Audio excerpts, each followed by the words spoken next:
શામજી બાપુ ને દામ બાપુ એ કીધું હોય છે કે તેલ બાપુ ખલાસ થઈ ગયું છે.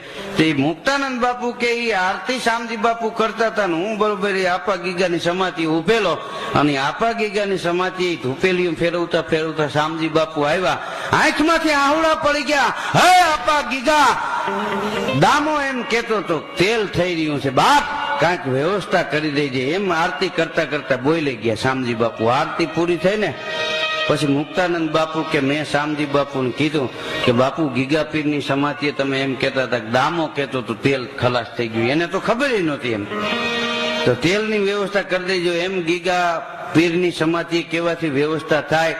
તો મુક્તાનંદ બાપુ કે શામજી બાપુએ મારો હાથ પકડી લીધો. એ કે તમે સાધુ ઉઠીને શું શંકા કરો છો?